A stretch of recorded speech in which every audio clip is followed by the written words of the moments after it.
Again, I'd like all of you to give a warm New Mexico welcome, or wherever you're from. I think there was someone from Switzerland, which is rad.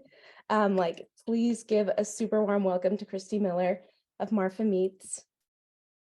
As you may know by now, Marfa Meats was a whole animal processor that composted the unsellable remains of cattle. We're calling that offal. On site using an in-vessel composting system instead of sending that waste to a landfill. So this is really, really important to at the Kivita Coalition, because we'll use that compost. We're going to use that very compost to treat areas of bare ground on rangelands with the goal of building soil health and potentially increasing grass production. Our preliminary results have shown that just a 1/4 inch top dressing has helped New Mexico rangelands absorb water faster and produce more above ground forage and improve soil stability. Composting offal is important to all of us because more organic matter diverted from the landfill means less methane emissions and also helps keep carbon in the soil. So I'm actually going to hand the presentation over to Eva so she can tell us a bit about what compost is and why we all find it so valuable. So I'm going to stop sharing. Hopefully y'all are seeing this. Yay, Yes. nodding. Great. So welcome again. Thanks, Janet. So again, I'm the director of the Carbon Ranch Initiative. I've been working on this work for about 3 going on 4 years now. I'm going to talk about the big guiding frameworks of how we got into this, and then a little bit about compost is. Let's just get us all in the same language. So our mission broadly in the Carbon Ranch Initiative is to build resilience and productivity on working landscapes in the arid and semi-arid, Western United States, scale up broadly to dry lands worldwide. And we have a couple of tools in our toolbox for that, and they're not prescriptive, which I like. They are these principles. So building resilience, one nexus is the soil. And so how can we move soil from degrading into productive and active and lifeful? So the healthy soil principles is one of the ways we can think about that. It's a series of principles where you could, if you're going to make a decision, you can kind of treat them as a checklist. Like, well, am I going to put mulch or am I going to put compost? Well, if they're the same price, which they're not, but let's say they were the same price, which one should I choose? Should I choose, they both are covering the soil. It's both a little bit of disturbance to put it out, but what do I get different? So with compost, I'm adding a ton of biodiversity, and with mulch, I'm not. So it might be that I could choose what activity to do by aligning more and more with these healthy soil principles. We have a whole workbook on that. If that was too short of an introduction, I can steer you towards that the next time. So we have these healthy soil principles. The other idea we have is my egregious diagram of a circular economy. I really need to get one of our comms people to remake this slide for me. But so business as usual in agriculture is this. It's a very linear structure where a farmer or rancher has to buy inputs, either feed or fertilizer or seed. You're producing that, and then there's this moment where the product leaves the ranch, right? And so then the consumption is happening somewhere else. Hopefully people are enjoying what tasty, nutritious food is being produced. And then the waste is also elsewhere. So either, in this case, the guts and bones are somewhere else not being used on the operation, or, sort of more broadly, the stalks of corn and things like that are not being made productive. So what if there's some way that we can loop that back together, turn that organic waste back into an input that can help boost productivity?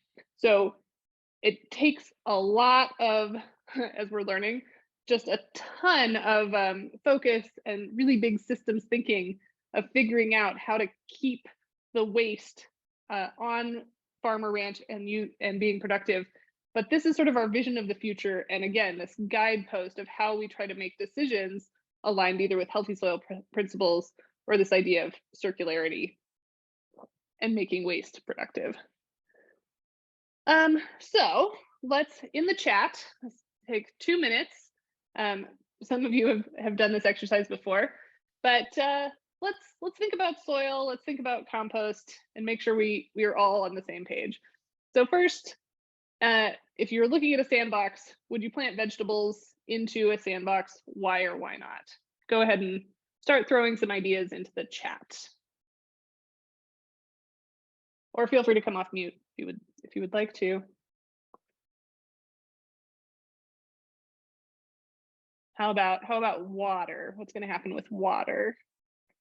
How about nutrients? What's going to happen with nutrients? How about soil structure? What's going to happen with soil structure? Great. Lacking structure and nutrients.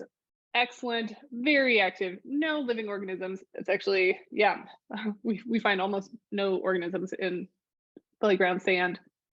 Wonderful. Great. So yeah, so we're lacking nutrients. There is something there, but it's not exactly what plants need. Surprised nobody has said weeds love it, because that's the other truism of biology, is it depends. There are certainly things that could live in there, but maybe not the things we want. And how about on the opposite side, you have worm compost, right? Those fresh worm castings that we spend a lot of money at a plant store to nourish our plants. But would you plant your new baby seedlings directly into the compost? Why or why not? Please add to the chat. You can kind of think of the same things. What's water going to do? What nutrients? What structure is there? Too rich, too dense? Yeah. Yep, mineral structure is still needed. Excellent. You don't want floppy plants that can't put their roots in and hold themselves up. Yeah, we often talk about burning plants with having too many nutrients. You can burn the plants. Yes, you're giving too many things to the worms. Great. So we sort of, if we think about it intuitively, we know that soil and compost are different in some ways, and you all have just figured out some of the properties that differ between these kind of groups of these categories. And I think in a lot of, sometimes we sort of casually say, oh, manure, and we maybe mean compost, or mulch, and we maybe mean wood chips or something. You know, there's actually mulch and wood chips. That was a terrible example. We say mulch, but we actually mean compost, right? So there are differences, and there's differences are meaningful to the life in the soil. So what you add to the soil is going to differ. Compost and soil are different, is my point. And here's why. I sort of prefaced you all to think about this, where soil, the plants growing in soil have lots of needs. And so a mix, that sort of Goldilocks moment where not too much, but not too little, is really where some magic can happen. And so when we combine the properties of mineral soil and then we add organic material, is where we can get some optimal plant growth conditions. So we can look at that in a slightly different way, in terms of if you took a volume of soil, what's in there? We have that sand component, that mineral component. People also identified that how water moves, and contrarily, the pore space, how much air is in the soil, is going to matter to how plants grow. And then there's this organic matter component. And when we make or use compost, this organic matter component of the dead and living organisms and all of the sticky goo that they produce is that organic matter. So that's the making and using of that is what we're going to talk about today. And so when we think about compost in particular, rather than mulch, rather than manure, we think about compost as something that has undergone very active, often microbially mediated chemical transformations. You can think about that if you start with an apple core and you throw it into a compost pile and you come back in 2 months, you shouldn't be able to find any part of that apple core, maybe a seed if it didn't, if it escaped the hot part. It completely chemically transforms, and it's through the activity of microbes or worms, right? And so you can kind of think of if you're building compost, and I think some of these terms will come up in the videos. We have a feedstock, which is what we put in at the beginning, and that's usually things that are high in carbon. So like we call them the browns, right? Wood chips, hay, or paper. The things that are dried out, they tend to be brown. And the things that are higher in nitrogen, so manure or food waste, or in this case, guts and bones. And then the microbes are going to process that. They're going to breathe out some CO2, and then you're going to get the finished compost. And so without understanding exactly what C to N means, you're noticing that these chemical ratios are changing from the beginning to the end. And it really indicates that this is an active microbially mediated process that is leading to real chemical changes. So you don't get out what you started with. And then we're going to focus on what Christy did at Marfa Meats, but I would say one of the messages I would love to get across is if you're interested in composting, do it and find what's right for you. There's going to be things that are scalable to different sizes. There are going to be things that require different amounts of inputs. Hopefully we can help you find one that works for you. So if the in-vessel composting system seems daunting, which hopefully it won't after Christy talks about all the things that she figured out, we can also find some other ways to compost. So reach out, we can help you find something that's interesting. I think that's it for me. Back to you, Janet.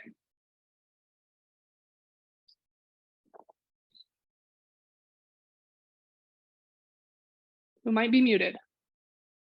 Who is muted? Yep. Thank you. Just figuring out how to share everything.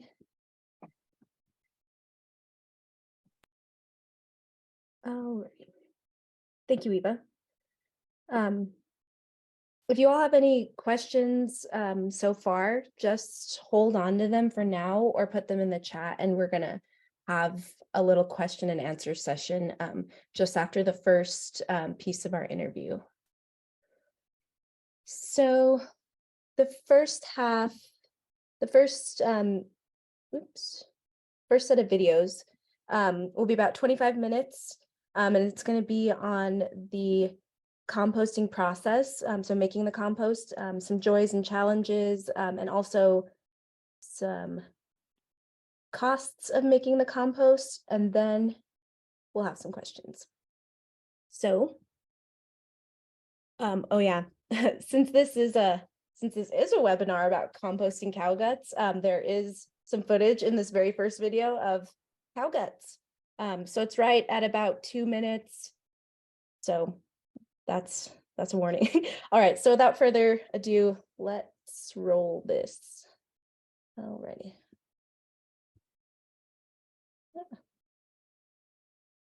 Okay.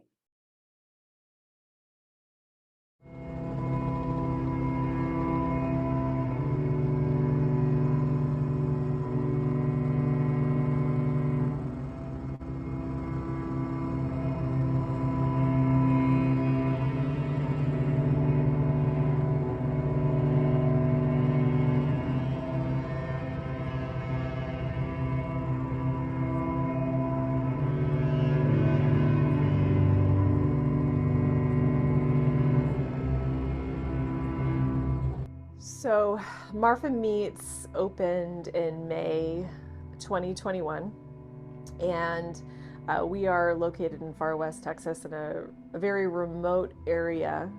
Marfa Meats is a meat processing operation, so as one would expect, or maybe it's something people don't really think about, a significant portion of the animal is actually unusable for food, and needs to be handled otherwise. So for example, knowing that for a 1,000-pound animal, you're getting 330 pounds of meat, that means you have 670 pounds of product that needs to be processed in another way.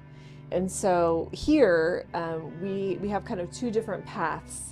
When it comes to fat and bone, those are products that can be taken to a rendering plant, and we actually do earn a profit from selling those products to a rendering plant. The rendering plant will take that and turn that into dog food or whatever they're going to do with it. So for us, that makes sense. But there's a lot of other product from that 670 pounds of non-food products that needs to be handled. And what we decided to do, both for sustainability purposes and for ease of our lives, is to compost it. So there are things that we can't take to rendering, like legs, heads, all of the guts, so stomach and all of the organs that are not edible. Those all are, as you can imagine, very liquid filled and not edible. So those are the products that are inputs to our composting system.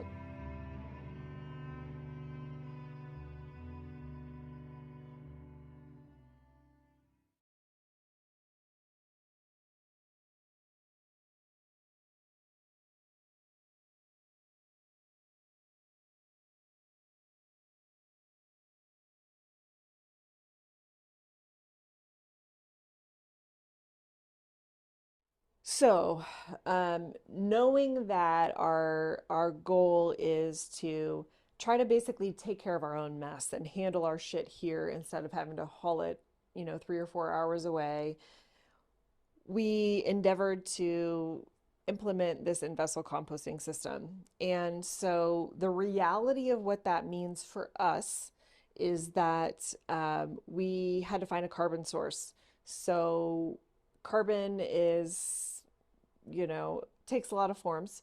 It can be peanut shells, it can be wood chips, it can be like fine pine shavings, it can be sawdust.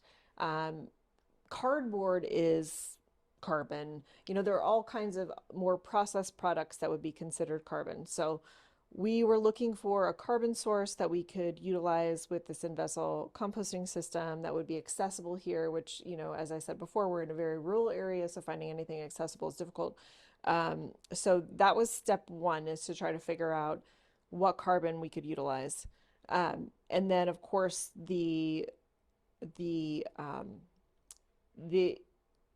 compostable item, as I said before, is the guts. So hundreds of pounds of stomach and intestines and legs and heads and all of that. So what we do very basically on a daily basis when we slaughter an animal is we have a side, what we call the gut door, in our slaughter unit, and all the guts, we have our gut shovel and we shovel the guts out the door into the bucket of a Kubota. It sounds easier than it actually is. And then we take the Kubota and we take it over to the mixer grinder. We're going to put that material into the mixer grinder. We have a scale attached to it. And then what we do, there's a lot of math involved, because ultimately the mix of product to be compost and the carbon required to compost need to match up to a particular formula. And we did a lot of playing around with that to try to get to the point where we were having effective composting. But in the end, it ends up being about 25% of the weight of the guts we add in chips. So if we put in 100 pounds of guts, then we're putting in 25 pounds of chips. So that's kind of the ratio that ended up working for us. Now, this was a long process.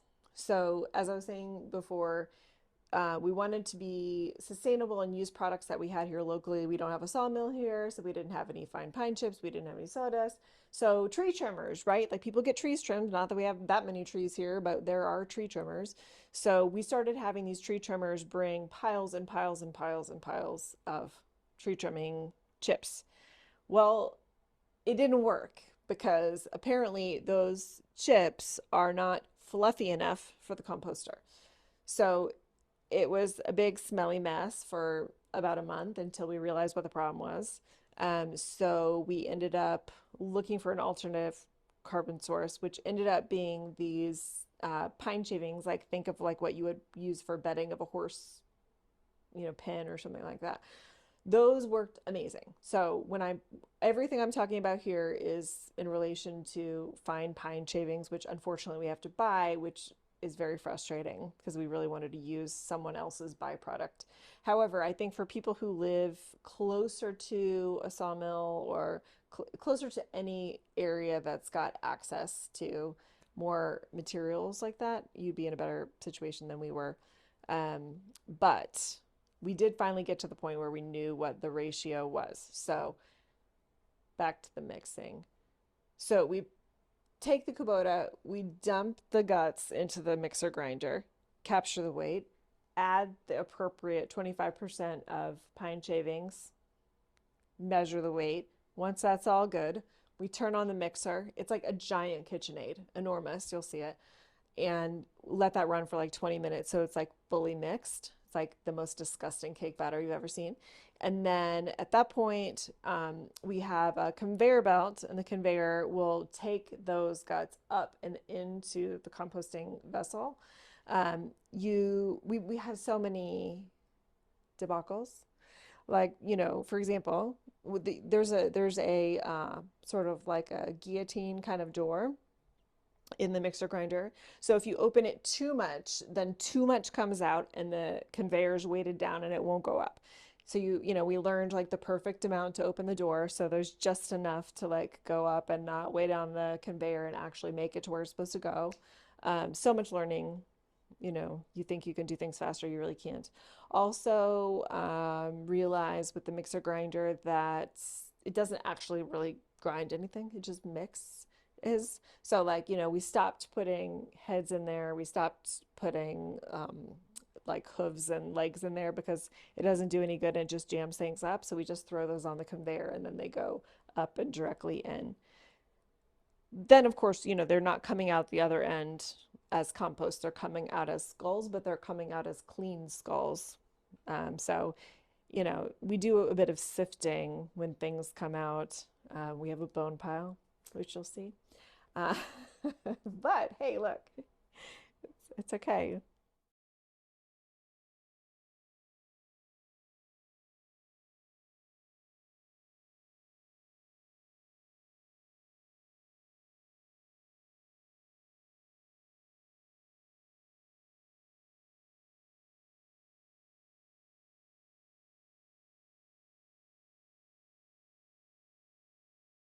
So with the standard windrow composting system, which I'm not an expert at by any means, but you have giant piles of carbon and then you add in your product to be composted, and then there's a process of turning it and watering it. And again, I'm not an expert, but that's the way it works. And so, some of the disadvantages of that system are that you need someone to manage it. Someone is out there, they're like, this looks too dry, they're adding water, they're turning it. You're subject to weather. If it's raining a whole bunch, it might get too wet. If it's not raining at all, you're using a bunch of water. If you have disadvantageous neighbors such as I do, a system like that wouldn't be great because the people don't like looking at that and it may smell. And so anyway, that's another way of doing it in a more traditional way, which I don't have a lot of information on, but like just to compare, that we have an in-vessel composting system. So what it is a very large, I think 50-foot long tube on a set of rollers that will move based on how you program the settings, one time a day, multiple times a day, depending on a lot of different factors, which I can explain. But the benefits of an in-vessel system, I mean, there are many, but one is that the process is accelerated because the environment is contained and controlled. Airflow and temperature are less subject to environmental factors, and it does require management. For example, we've got different speeds of turns. So when we have a very busy slaughter day and we've got 6 animals that we're slaughtering, that means we're going to have, probably 800 pounds of material that we're adding to the composter that day. In order to even have room to get it in there, you've got to turn it multiple times, which means perhaps it's moving faster than it should move from a composting perspective, but you've got to turn the material so you can put new material in. And so, you have to then remember to slow down the turns once you've got your material in, because if it's turning too fast, it doesn't have enough time to heat up and it's going to end up shoving out the other end as not fully composted material. So there is a bit of management, but in comparison to the amount of labor that you need to have a tractor and someone moving and turning and moving and turning and watering and measuring the temperature and all that stuff, it's a lot harder or requires a bit more time to do the windrows than this. I mean, we do try to keep the material between 120 and 140 to know that it's properly composting, but you kind of know, because if you see steam, when you open the door to add more material and you see steam, you're like, okay, this material is composting appropriately. There's also like the squeeze test. So if you're concerned whether or not the material is the right combination of carbon and guts in our scenario, you basically take it and squeeze it, and if it falls apart in your hand like a bad snowball, it's too dry. And if it is like too tight, like rock hard, then there's too much liquid and you haven't put enough carbon in it. So it needs to be like it stays together as a ball, but like, you could kind of break it apart, if that makes any sense. So and also you get really used to squeezing guts. Like, it really is not a big deal after a while.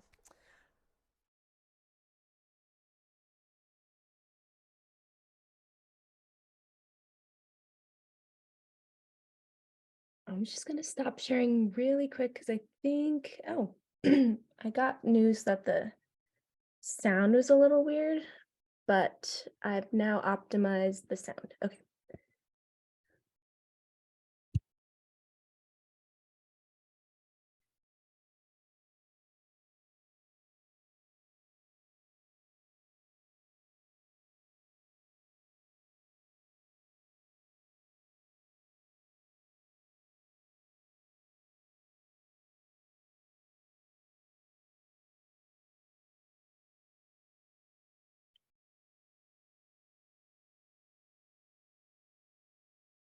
The in-vessel composting system is, as I mentioned, a bit more hands-off than a traditional windrow composting system, but it's not without challenges. I mentioned, we kind of came up with a formula that seems to work, but it's imperfect.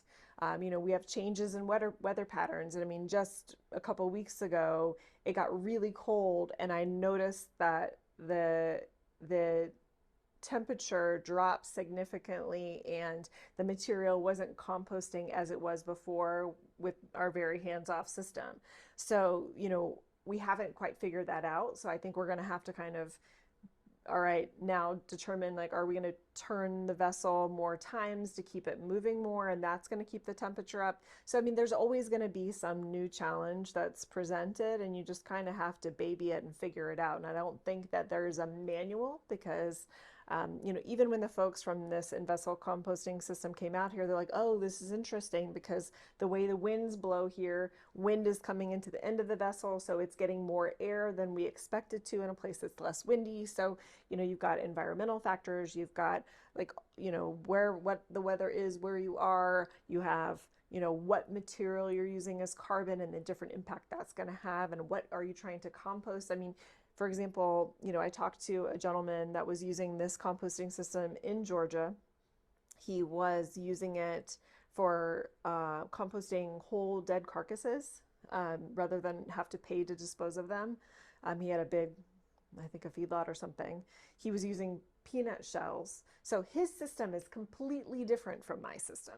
He's got a very humid environment. He's got a 1,000-pound carcass that he's composting versus me having very liquidy 100 pounds of guts.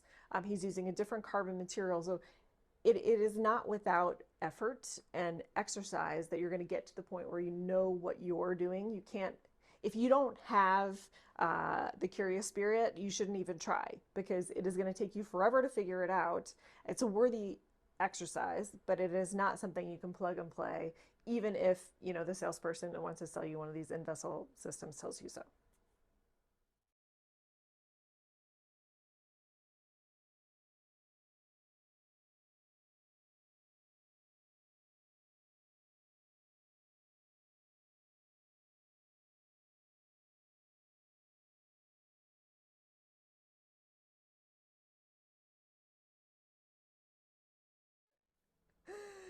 Oh man. Well, yeah, so I was just saying not long ago, it's too bad a video is not scratch and sniff, because, it does run the gamut. And right now, because we've had all this cold weather, it smells a little funkier than it should. And that's always how I know, because I live here on property. That's always how I know that there's something wrong with compost. I don't need to go out there with like the long stem thermometer that we have to tell you that there's something up. So yeah, right now it's a little funky, but if things are going well, you smell nothing, which is amazing. And so like you're putting very smelly guts in one end and you're getting beautiful compost out the other, and that's the ideal situation. But yeah, the smell is an indicator that there's something wrong. We have had periods of time when we were trying to work out the ratios where it smelled like death around here, as people said. but it is a slaughterhouse, so we rectified that. But at the moment, yeah, it's not too bad. It's a little off, but it's not too bad. Um, but in terms of rodents out here, we don't have a problem with that. But what we do have are coyotes, and a lot of them. And I know that we have them not because I see them, although once I did see one in the morning and it was shocking because usually you only see them at night. I knew they're there because when I take a walk around the property, I'll find the skulls that come out completely clean, but still cow skulls drug all over, or legs drug around. So I know that they're here and they're dragging them around. Um, but I mean, there's really no edible meat at that point. It's just bone with maybe some small remnants of skin or something like that on it.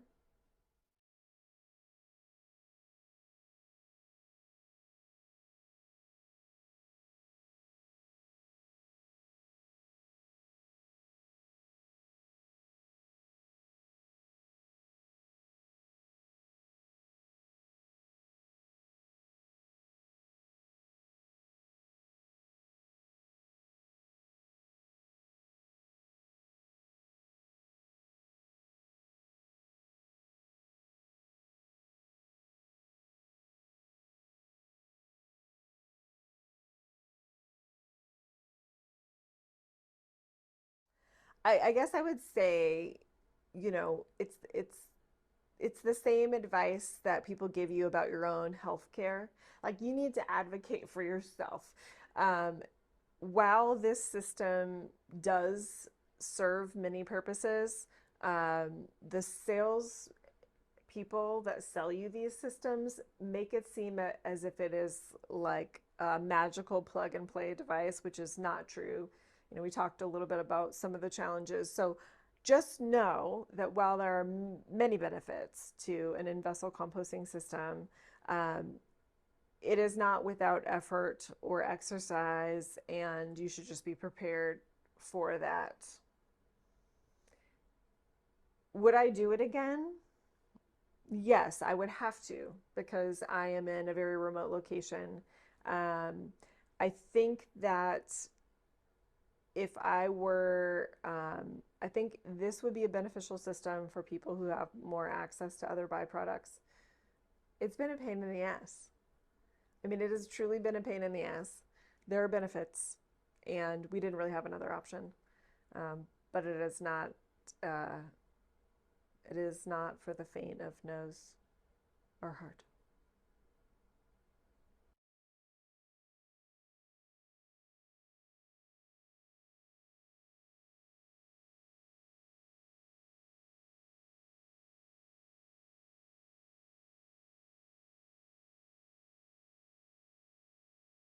In an ideal scenario, your carbon input would cost you almost nothing.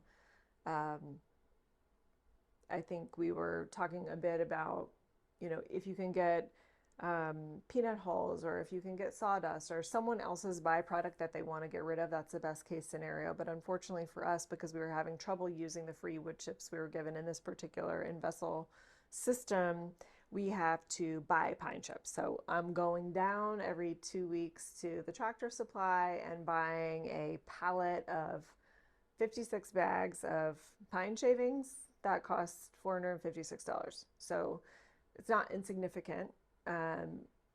Now, if we were selling the compost we were getting out of it, then, you know, I could recoup that cost. As I mentioned, right now I'm not doing that. But for now, it's still a better financial situation for us than trying to take these guts elsewhere, simply because we would have to make probably a weekly trip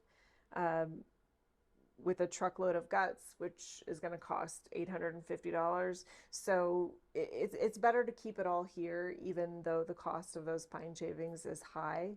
But again, more fruitful for someone who doesn't have to pay so much for the carbon source. In terms of the cost associated with labor to run the machine and put the guts into the mixer, I've never really quite, you know, done the math on that, but I think you're going to be exercising those same tasks regardless of whether you're composting it or whether you're putting it in a bin to take to rendering. So it's really just sort of like cost of doing business as far as I'm concerned. I mean, perhaps there's a little extra time taken to do the math to determine, you know, how many bags of pine shavings to put in for the day. But otherwise, you know, the mixer runs on its own, the conveyor runs on its own. Like the work is figuring out the challenges when they arise, but that is ad hoc and a bit hard to measure.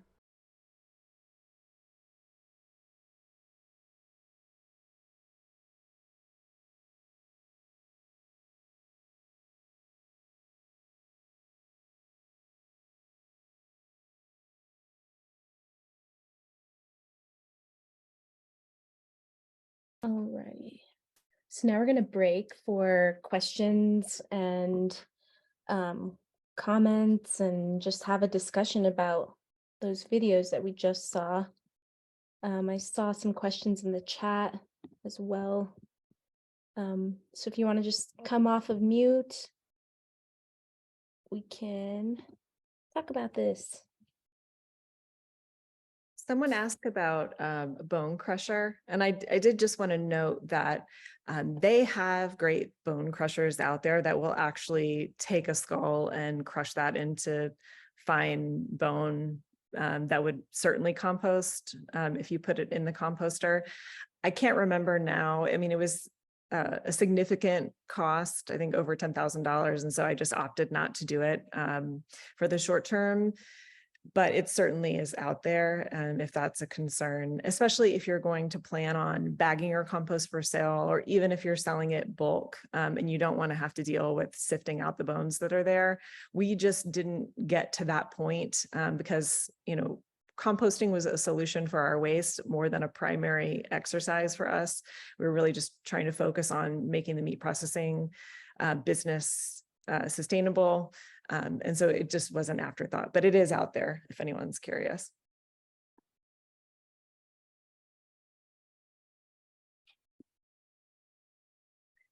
And someone else asked about adding water. We rarely added water, just because there's so much liquid in the guts that we were adding.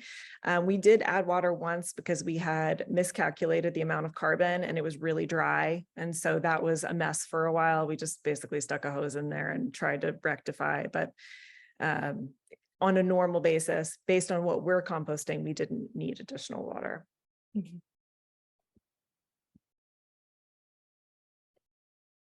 Christy, are you seeing like the ranchers who would bring you cattle, and would they express that was a resource that was very needed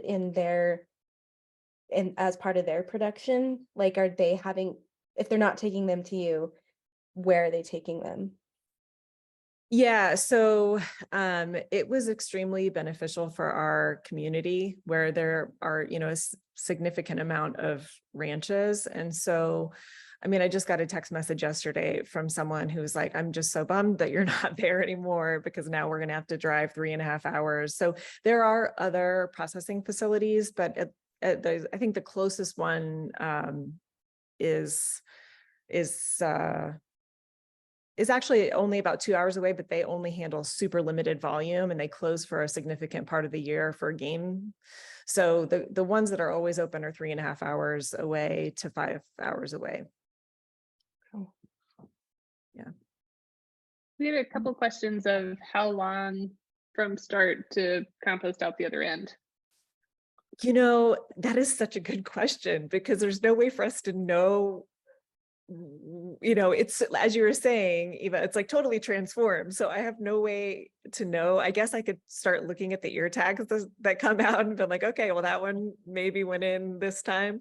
I think that it's an echo drum composter that we had, and the sales guys quoted like 2 to 3 weeks, but again, that varies so much depending on the quantity that you're putting in there, because if you're turning it more, it's going to come out quicker. So I don't know for sure, but I think a few weeks is probably a decent estimate. Oh, that's really cool. The aerated static file system we think of as pretty quick, and it's still like multiple months, like 90 days to finish. So a few weeks could process things quickly. Yeah. I see someone asking about dried grasses as a carbon source. Unfortunately, West Texas is so dry, and it's a pretty grim situation for the livestock even to have access to grass. So that's not something we ever looked into, but certainly in other areas with like more grass, that might work. Yeah. And someone asked, are you continuously adding material and finished compost is always coming out? Yeah, so we slaughtered every week, at least multiple days a week. So for us, it was a continual process. And, that's why it is kind of hard to tell, how long, when it comes out, when that product went in. But yeah, that was pretty much the way it worked for us. And unfortunately, when we closed, they had to pull the power. So I've still got stuff in there, which is kind of a bummer. I don't want to crawl in there and shovel it out.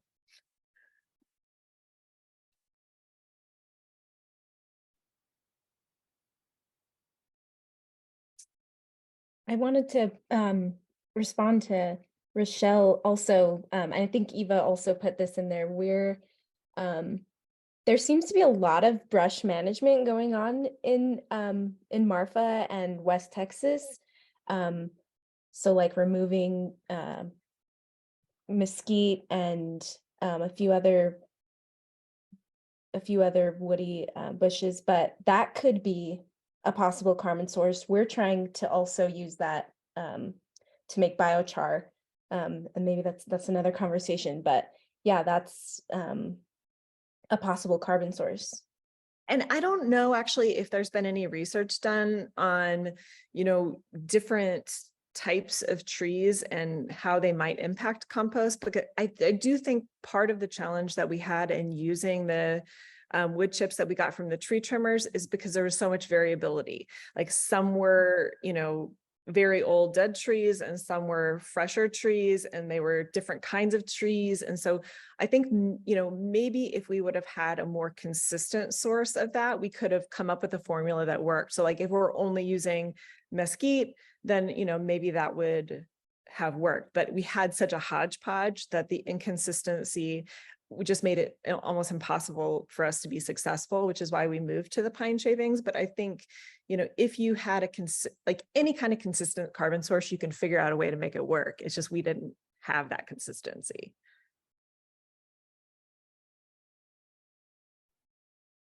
And there's a couple of questions about closing, but can we hold those to the end and focus on the compost part? And then if people are still up for chatting, is that all right for y'all who are asking those questions?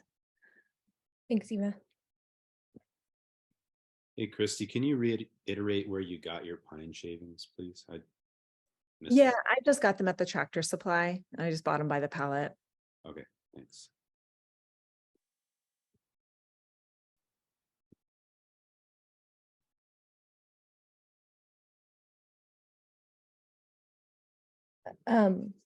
For conventional processors, and I guess by that I just mean people processing plants that aren't composting, all of that's just going to landfills, I imagine. I'm guessing.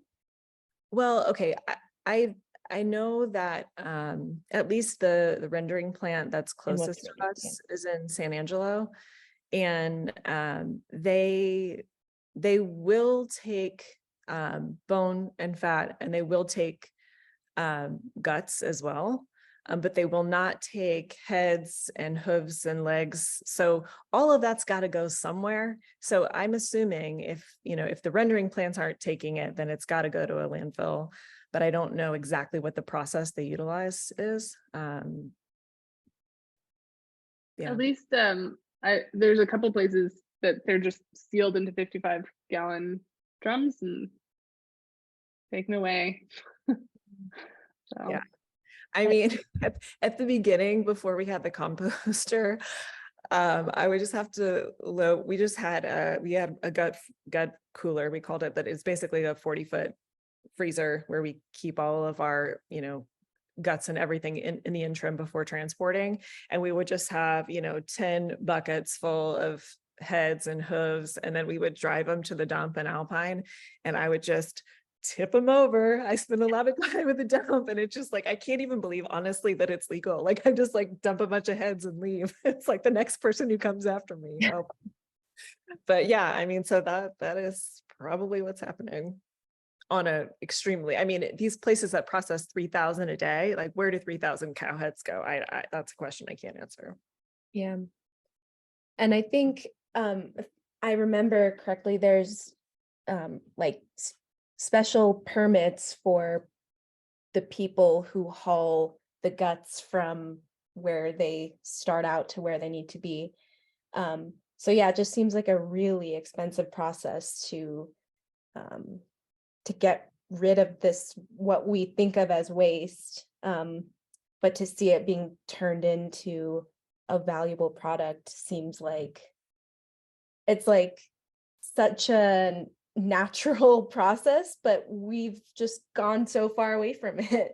And so this is just like really refreshing to see like things we see as waste are actually really valuable, and can bring a lot of value to our food systems and to like the climate crisis. So I think it's about time to start up on the second half of the interviews. So we will, let me see here. Gotta share my screen again.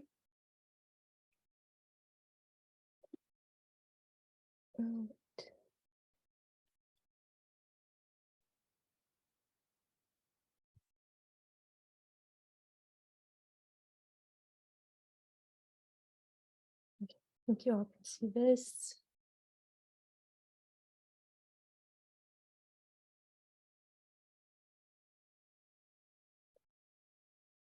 One sec.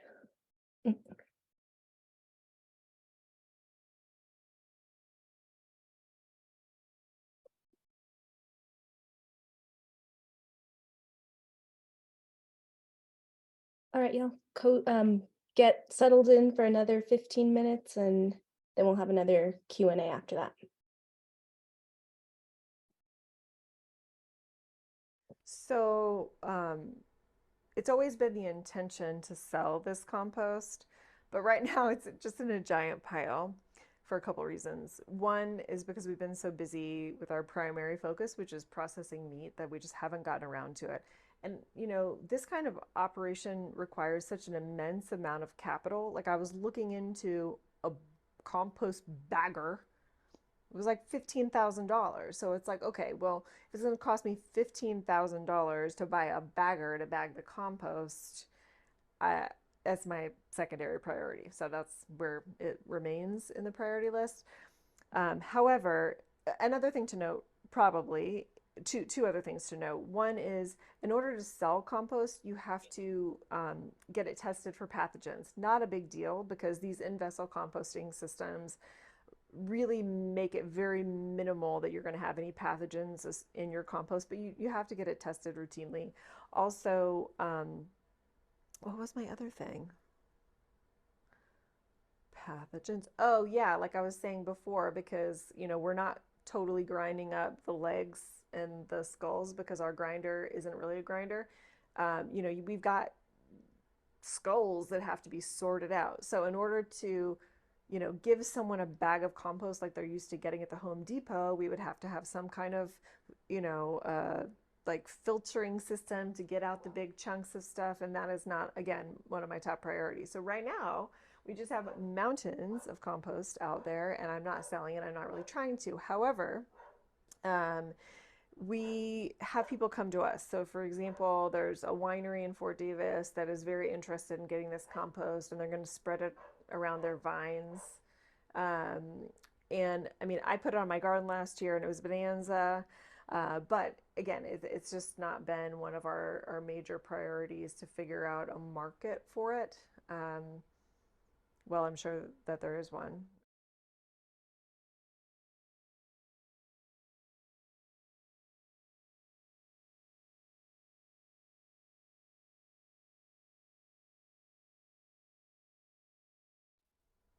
I'm not a particular fan of big bureaucracy or government in general.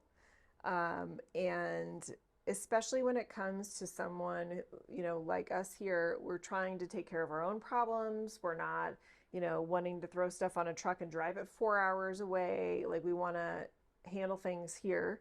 I did not anticipate there being so many challenges with putting an in-vessel composting system in, which, Janet, we're you know, seeing really your does screen. contain the mess. Yeah, you're good. See, it's that curious spirit. Of a windrow system, the smell, all of that. So I was surprised to find that there was quite, you know, specific regulations on where composting could be located, like certain setbacks from the property line, and you know, the at least in Texas, you know, the need to indicate to all of your neighbors that you're about to implement this system. And so anyway, it was a laborious process to go through the application to have it. And then kind of magically, the administrators determined that the the particular route I was taking for permitting was incorrect, and that I should be applying under the industrial waste version, since I was composting my own byproduct instead of trying to compost byproduct for someone else who's coming in from another location. So it was magically then like, yes, I had to have a permit, but I didn't have to meet all these specific regulations. So I guess I'm no expert on regulations, but I would just say there are a lot of different paths that the permitting process takes, and perhaps do a little research to figure out which one you align with. But in the end, it's here and it's functioning, and you know, we did our best to get everything permitted the right way, and we've had no complaints from anyone.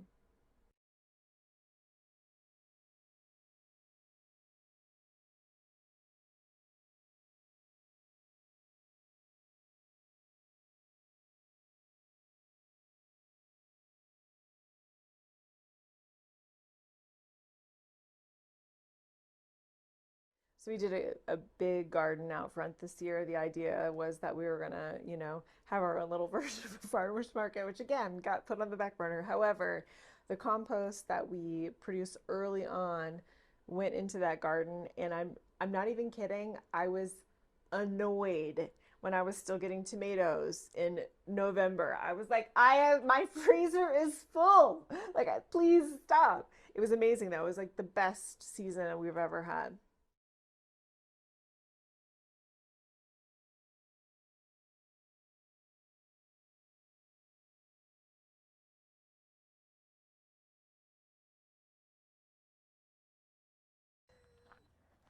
You're fine, Getty. Hey, I'm right here.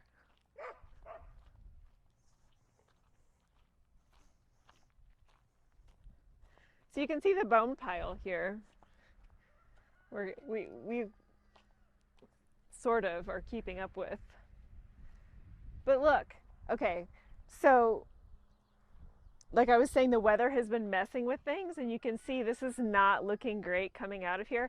These bones are normal, you know, like look, everything is eaten off the bone, but this chunkiness is not good. And you can kind of, well, I don't know if you can really see in there, but like it's definitely chunkier than it should be in there. But maybe we can like check out what it's supposed to look like, so you can get a better idea.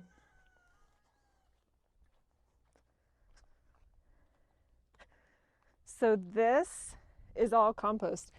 I mean, it really does look like, you know, like if you buy a bag of compost, this is what it's supposed to look like. I mean, it's, Hold on 1 second. oh, Step back some.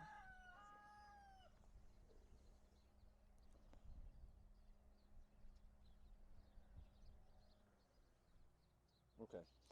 so I mean, this is, you know, what the compost really should look like coming out of there. It looks amazing. It's phenomenal to me that you can combine loads of cow guts and some wood and come up with beautiful looking compost. And it's really the whole point of doing something like this, is to be able to make a useful product out of something that is not particularly useful, and not have to transport it anywhere to do it.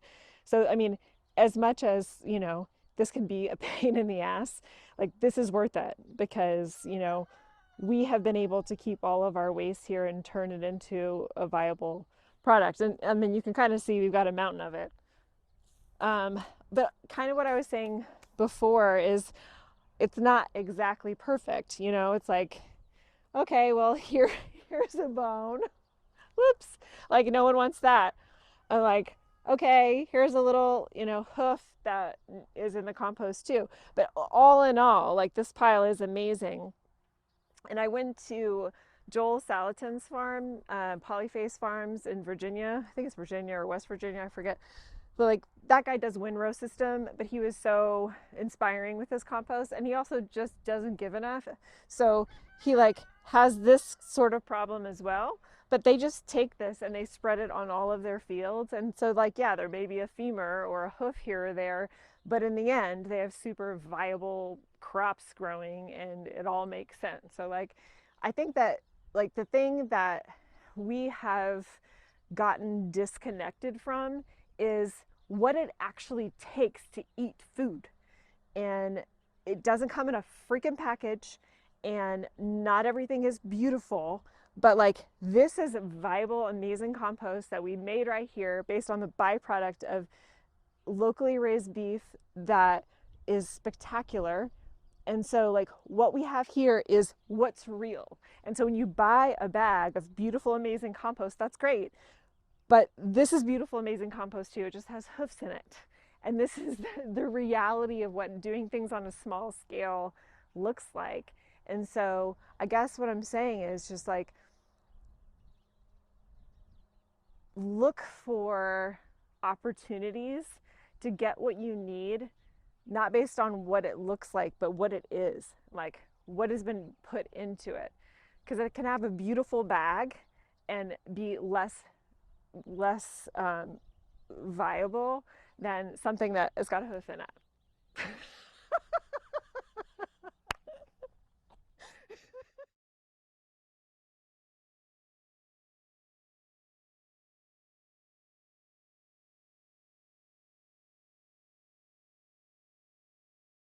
Right.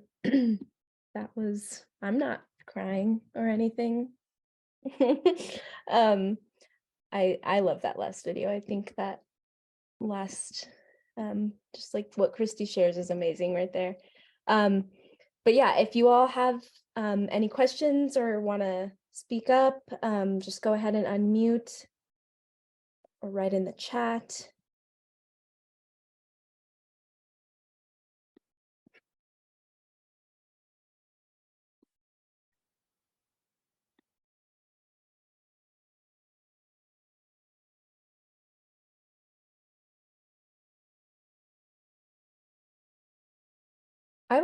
I was wondering, like, what were there any like programs or people that like did help you like dial in how to use the in-vessel composting system? Um, I mean, really, we did get some support from EcoDrum, which is the manufacturer of the system, and so they came out when we were struggling, which was useful. But otherwise, I mean, we just Googled. I mean, there are so many resources out there. We're like, well, why would this be happening? And there's just a lot of tweaking and playing around that we had to do, and I think it would be probably required for most people who live in an environment where they're changing weather patterns. And so yeah, it just requires some effort. I mean, I think I was kind of saying that, and I'm sorry I kept saying pain in the ass. I obviously was feeling very annoyed in those videos. But I think it's something that has to be tweaked. It's good to have the reality. No rose-colored glasses. There's hooves, and it's a pain.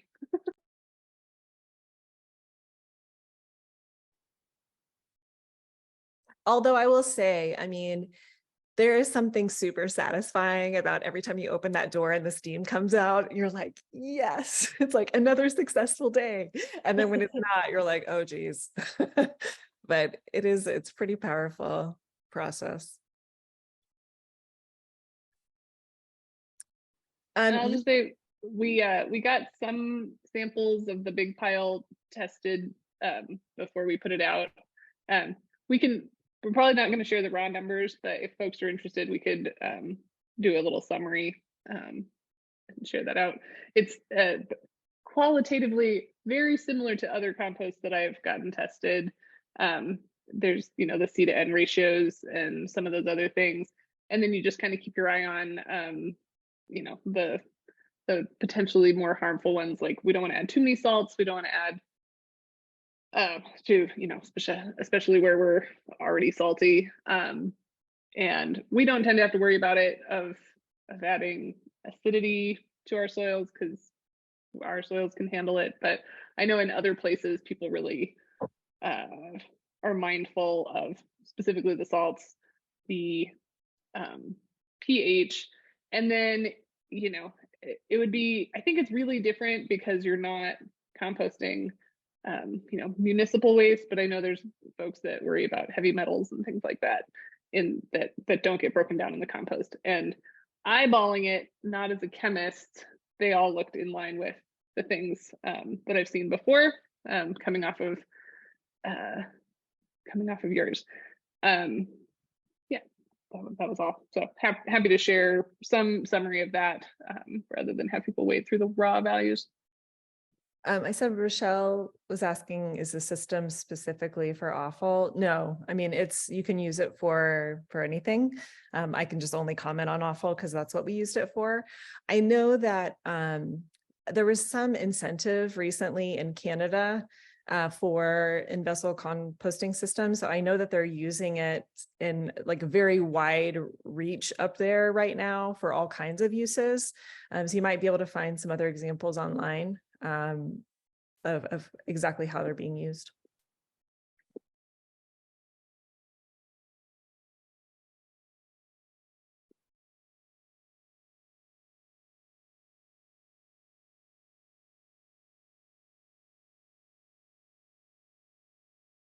Kate asked about a bagger. Yeah, I mean, I think if I would have had a little bit more bandwidth and money, absolutely, I would have moved to that because it's beautiful compost. It's just we were so short on staff really, and my primary focus was keeping the meat processing alive, which ultimately didn't happen.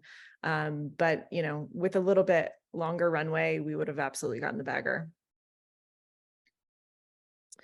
The drum is about 50 feet long.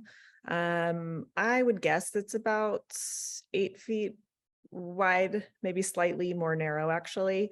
And really all it is a drum that's closed on one end and open on the other end. And I don't know if you could pull up that picture you had at the beginning, Janet. You can see a little bit better. And then there are 2 rollers. So it's a single phase, very low power requirement for the composter itself. The mixer grinder is 3-phase and it takes a little bit more energy because, you know, just the rotation. But the composter is just simply turning the drum very slowly. I think it goes around 1 time per hour. Yeah, so you can kind of see down the edge there, that long, narrow roller. It really, there's one on the other side and that's how it turns. It just turns those rollers and the whole drum turns. I think that the whole system was around 100, 110, something like that for the conveyor and the scales and all that business. And I'm selling it now, if anyone knows of someone who needs an industrial composter, for $70,000. I don't know, actually, I mean, and I bought it so long ago, they might be selling it for more now just because inflation's been crazy. But that's what I originally paid. And again, the mixer grinder doesn't grind bones, but that's still what I called it. Do you know, Janet, about the calcium levels in the compost? I don't know if that's... I don't know. I was going to ask Eva that. Eva, what do you think? Or what did Hang tight, I'll look at it. But in relation to the question on the bagger, if you were in a more highly populated area, you could save on the bagger and just do bulk compost. Our community is so small, there's not enough people to really do that. But that would be one way to sort of avoid dealing with all the bagging. Genevieve is asking about a cost analysis of composting versus transportation of waste. I did never do a full analysis of that. That probably would have been a good thing to do. Yeah, sorry, I don't have a better answer on that. I think really it was kind of an emotional decision for me. I just didn't want to have to throw things away. And so the intent was like, how do we make use of everything that we're producing here. And so pretty early on, I was attached to the concept. Yeah. That's something we know people are interested in. Again, although I wonder if we could get an intern, if anybody knows an intern who wants to pester Christy a little bit more. I am very happy to share all of the information that I have if someone wants to slap together a spreadsheet. Right?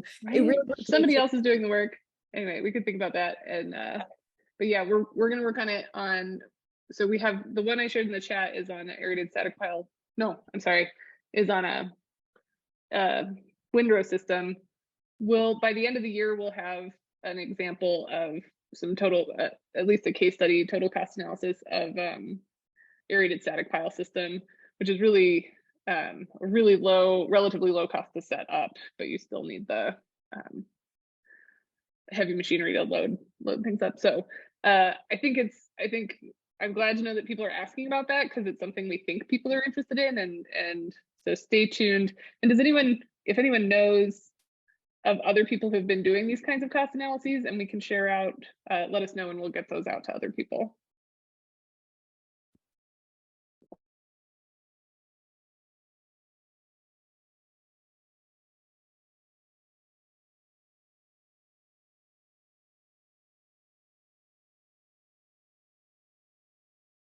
Has anyone in the crowd,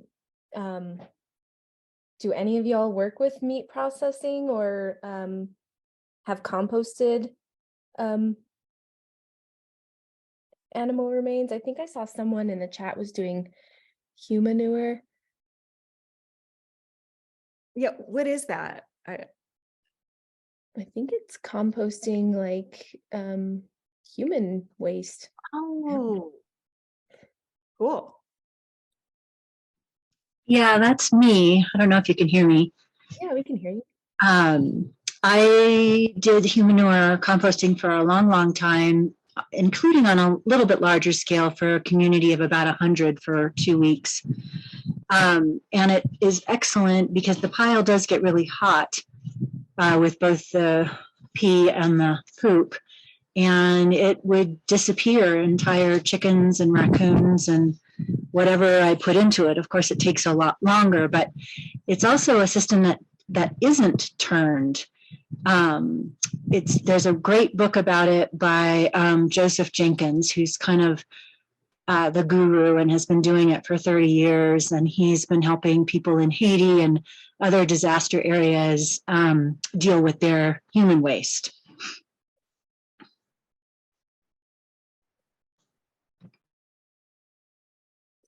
And I mean, just a little bit of a side note, but I just read that there are maybe like 5 states where you can compost humans. And I thought that was pretty amazing. I want to be composted for sure. I mean, I think you could, it's like Washington. I can't remember where else. Is it legal in New Mexico? Do you know? I don't think so. I don't know. But I've also had this conversation. California, Washington, I have to look it up. But I saw that and I was like, oh man. Yeah, it's in Oregon too. Yeah. Yeah.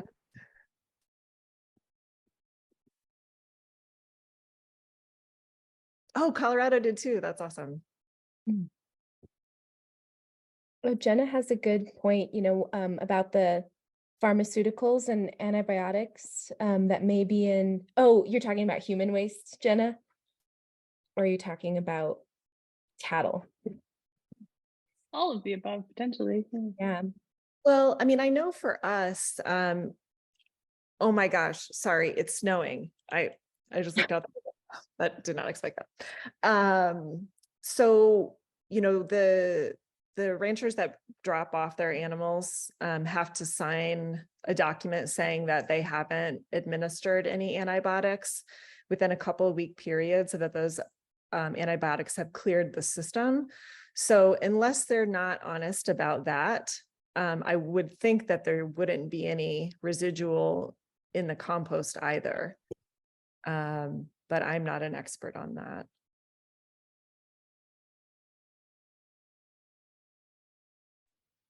Thank you. Am I echoing? I'm sorry, I'm on two things. I was transitioning to my computer, so am I echoing? No, you're good. Okay.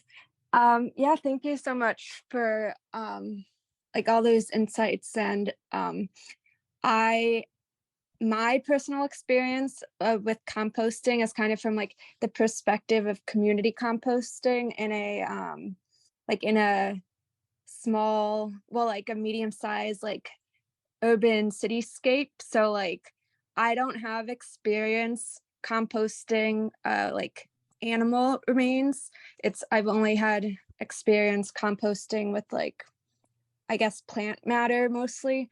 But I do know that that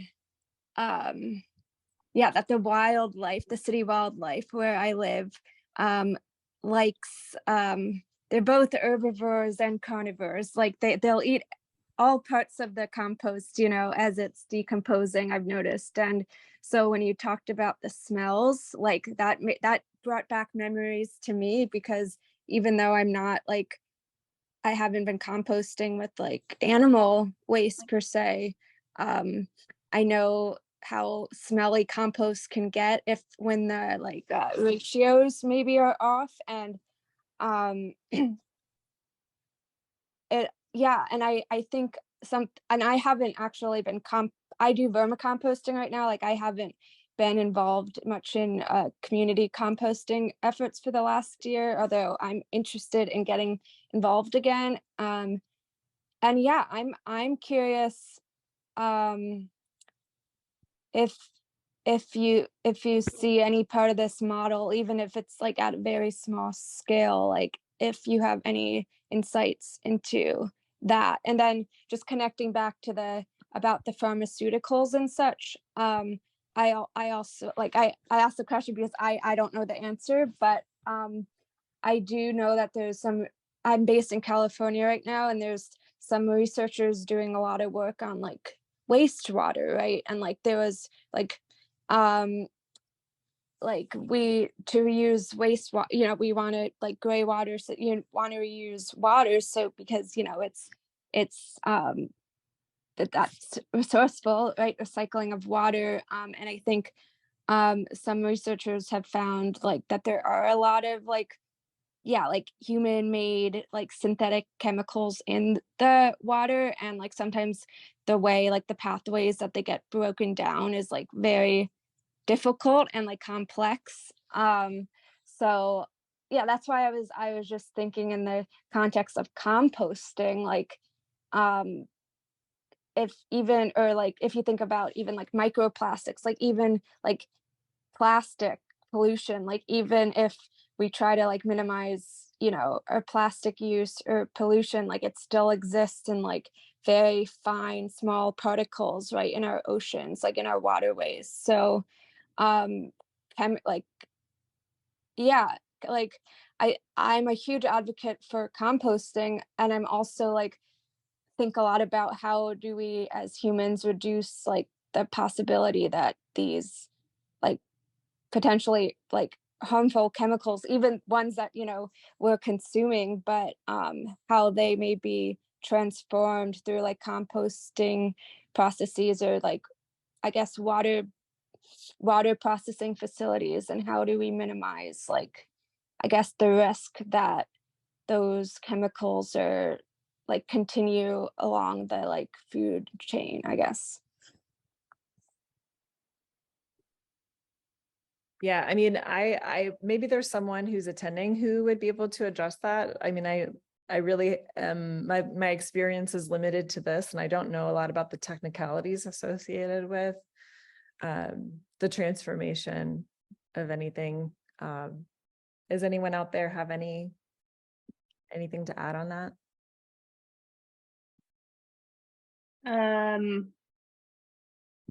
In our composting book, which maybe Janet can work on dropping the link in the chat, I think we talk about that. It's a good question. We can ask Juliana from Unity Resources, has got a better beat on that.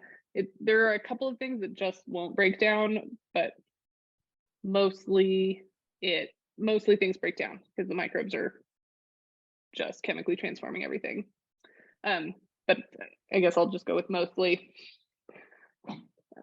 And the plastics, of course, there's nothing we can do about it. Yeah, I mean, That's how you can find the ear tags at the end. I know the ear tags come out the other side. I know that. Yeah. Yeah, heat definitely helps break down those chemicals, and then the activity of the microbes. Yeah, for sure. So Sonia asked what I'm doing now. You know, really, we stopped processing at Marfa Meats in mid-December last year, and sold most of the equipment except for the composter to a gentleman in Mason, Texas, who's got a feedlot, and he's going to open up processing there. So in the meantime, I am just getting ready to hike the Camino Santiago in Spain and hopefully regroup when I get back and determine what's next for me.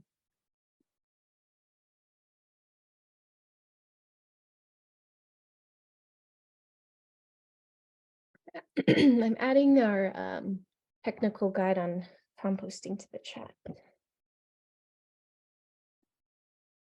Or I can do it. Oh, there you go. If you want to start the next video. Oh, that was all of them. Just flew by. Great. It did. But let me see.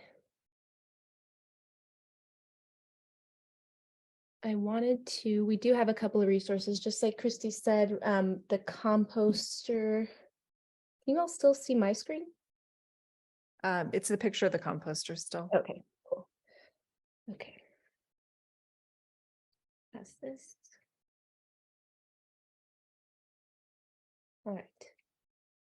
So as Christy said, the composter is for sale. And then I think she put her contact information in the chat, but I'll also put it in there too. If anyone here is interested, I know there's a couple of like big meat processors that are on the call today, and it would be so cool if the USDA was, getting into this. And Can I just quickly chime in, yes, actually? please. So Sarah's mentioned it in the chat. I'm sorry, I've been a little awkward. I had to move earlier when you mentioned if anyone's in the processing place. But Sarah mentioned in the chat, it's fun to see her here because I'm part of the meat and poultry processing team. That's part of the USDA's initiative of building more resilient, fair, and more competitive markets. We're based out of New Mexico, and I believe there's probably closer to 3 degrees of connection with a lot of you here. My colleagues are Dave Carter and Chris Roper, if you know them both. I actually live in southern Maine. And my composting knowledge, Jenna, is a little bit more similar to you. I'm pretty familiar with community composting efforts, but they are quite fantastic. Our community composter does take meat. But I did just want you all to know that through our TA assistance, we're hearing from a lot of different folks who are having challenges with this byproduct waste, and that they're having to pay for it to get shipped away. And that can often mean, the difference between, a profit or a loss. So I'm, working with our TA network to try to combine resources and just, get this information out to folks. I was so happy to find this webinar, but admittedly, I found it when I registered. I just found it this afternoon. I'm sorry I didn't see it earlier, but I'm really happy to be here. And so Christy and everyone, Eva and Janet, I'd love to keep in touch. Anyone else as well. I'll put my email in the chat. But this is just a really important webinar. I'm really happy that I saw it. I'm really happy to see Sarah is here. We were just talking about the need for composting support. So again, Christy, that's kind of why I was asking, if you could have purchased the bagger, would you have? So just wanted to chime in and say hi. Again, sorry, I'm a little awkward. I've had to shift a little bit. That's why I've been off screen today. But again, thank you. Thank you so much. Yeah. And that's one nice thing about these webinars is we can connect, and this is recorded. And so feel free to share it out to all the people who are like, oh, I wish they'd known about it. So yeah, and the videos too. And we're around. So cool. I'm glad to connect with y'all. Yeah, and the videos will be on YouTube. they'll be in a playlist as well, and those should be there by tomorrow, and this webinar itself. Anything else anyone wants to add before we close? Oh, I didn't even talk about the other resource. So New Mexico Recycling Coalition they're hosting a compost facility operator certification course. And that happens in October. I think it's the 17th through the 19th. And part of that training, part of that certification course involves a tour of a facility in Raton, New Mexico, that facility is also composting animal mortalities.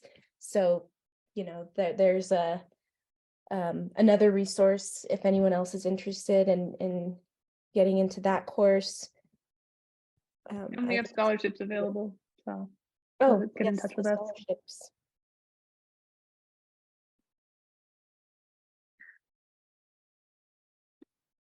Yeah, if anyone wants to stick around, thank you all for being here. And I think there was one might have to more go. question. Oh, yeah. Well, for anyone who wanted, I just wanted to Phil pinged if I could really quickly comment on why we closed. I can try to. How much time do we have? Make it short. I guess we're out of time. But yes, but if you want to, that was just what I was gonna say. We understand if you have to leave, and please feel free to stick around. Was my point. In short, I think that our primary challenge was labor, which I guess could have been anticipated, not only being in a small town, but also, operating during the pandemic. I think industry across the board has struggled with labor, but in particular, skilled labor. There are so few butchers, and so, we really trained. We had a couple of people with a background in butchery, and then everyone else had to start from the ground up. And it's very hard work. I mean, it's physically taxing, and, we just struggled to keep people because, they would be trained and then they could go get a job at the grocery store, getting boxed beef and cutting it up, and their day would be much warmer and easier. So that was really the tough part. And then the other part is, for the cows, this is the best possible scenario. We are purchasing beef for sale that was born and raised, less than 20 miles from Marfa. But then of course, once the meat's processed, it's got to make it to a market, and there aren't that many mouths to feed in West Texas. And so all of the beef that we processed had to be shipped. Transport costs are crazy and margins are low, and it's very difficult to compete with the big players. I mean, and ultimately we couldn't make enough money selling our own beef, and processing itself is quite seasonal. So, there aren't ranchers getting their process when we have a lot of green grass. And so, we just didn't have the volume of processing we needed, and we couldn't get to that volume because we didn't have enough labor. So those are our main problems. Thank you, Christy. Yeah. I just want to make sure we close on time. Well, I know we're not on time, but anyway, I just really, really, really want to thank you, Christy. You are a pioneer. Like, it's amazing what you've done. And thank you for sharing that experience with us. And thank you for disrupting the wasteful waste management system, and being innovative and helping guide the agriculture industry in a more climate smart direction. You and your team, you're just brilliant. So thank you so much. Thank you everybody for coming. I feel like this was a really awesome webinar. And I feel like we all shared a lot of resources and are able to connect more with each other. I think that there's plenty of there's like a lot of people that added their contact information to the chat. If you want to just go through there quickly and pick out some resources. This will be recorded. The videos will be online. I'm not sure if the chat makes its way to. I the think it recording. does. There's a separate file with the chat content. I Okay. think you can share both of those and we'll have everybody's contact as well. Cool. Awesome. Well, I will share all those things. Thank you so much, everybody. It was really great to gather. Thank you so much. Great. See y'all. Thanks. Thank you.